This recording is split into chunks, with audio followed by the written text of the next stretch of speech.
வணக்கம் social media நண்பர்களே. இன்றைக்கி நம்ம பார்க்க போகிறது என்னென்னு பார்த்தீங்கன்னா, அஃப்கோர்ஸ் நம்ம ஃபினாலிசிமோ பற்றி தான் பார்க்க போகிறோம். நம்ம அர்ஜென்டினா வர்சஸ் ஸ்பெயின் ஃபேஸ் பண்ண போகிறாங்க ஃபினாலிசிமோ டைட்டிலுக்காக. அது மார்ச் 27 நம்ம கத்தார் ஸ்டேடியம் நடக்க போகுது.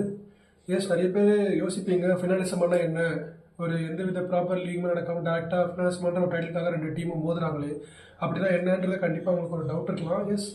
இதை பேஸ் பண்ணி எப்படி இந்த டோர்னமெண்ட் வைப்பாங்கன்னா, நம்ம யூரோப்போவில் யூரோ லீக்னு ஒன்று நடக்கும். அந்த டைட்டில் வின் பண்ண டீமும் ப்ளஸ் கோப்பா டெல் ரே, இந்த பக்கம் சவுத் அமெரிக்காவில் ஒரு கோப்பா டெல் ரேன்னு ஒரு டோர்னமெண்ட் நடக்கும், அதை வின் பண்ண ஒரு டீமும், இந்த ரெண்டு டைட்டிலும் வின் பண்ண ஒரு டீம் தான் இந்த ஃபினாலிசிமோ டோர்னமெண்ட்டில் ஃபேஸ் பண்ணுவாங்க.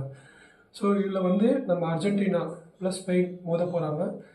அர்ஜென்டினாவில் ஆஃப்கோர்ஸ் பெரிய பெரிய பிளேஸ், லெஜெண்டரி பிளேஸ் இருக்காங்க. லயனல் மெஸ்ஸியாக இருக்கட்டும், டிபால், ஒட்டமெண்டி, அப்புறம் நம்ம மார்க் அலிஸ்டர்னு சொல்லி நிறைய நல்ல பிளேஸ் இருக்கலாம். பட் என்னோட கருத்துப்படி யார் வின் பண்ணுவான்னு கேட்டிங்கன்னா, அஃப்கோர்ஸ் நான் ஸ்பெயின் தான் வின் பண்ணுவாங்கன்னு என்னோட தாட்டில் தோணுது. ஏன்னு கேட்டிங்கன்னா, இது நிறைய சூப்பரான யங் டேலண்ட்ஸ் இருக்காங்க. நம்ம டி ஹவுசனாக இருக்கட்டும், ப்ளஸ் நம்ம நல்ல ஒரு விங்கர், லெஃப்ட் விங்கர் நிக்கோ வில்லியம்சன் இருக்கார், ப்ளஸ் லெமின் யமால், இன்னொரு இப்போ டிஃபென்ஸும் சரி, மிட்ஃபீல்டரில் பெட்ரியாக இருக்கட்டும், இந்த மாதிரி நிறைய ஸ்ட்ராங்கான யங் பிளேயர்ஸ் இருக்காங்க. ஸோ அஃப்கோர்ஸ் நம்ம மேட்ச் நடக்கிறதுக்கு முன்னாடி எதுவும் ப்ரெடிக்ட் பண்ண முடியாது. பட் என்னோட தாட்டில் ஸ்பெயின் வின் பண்ணுவாங்கன்னு எனக்கு தோணுது. ஸோ உங்களோட தாட்டில் ஃபினாலிசிமோ கப்பை யார் வின் பண்ணுவாங்க, ஸ்பெயினா இல்லை அர்ஜென்டினான்றதை கமெண்ட் பாக்ஸில் உங்களோட கருத்தை சொல்லலாம். நம்ம வெயிட் பண்ணி பார்ப்போம். மார்ச் 27 யார் ஃபினாலிசிமோ கப்பை அடிப்பான்னு.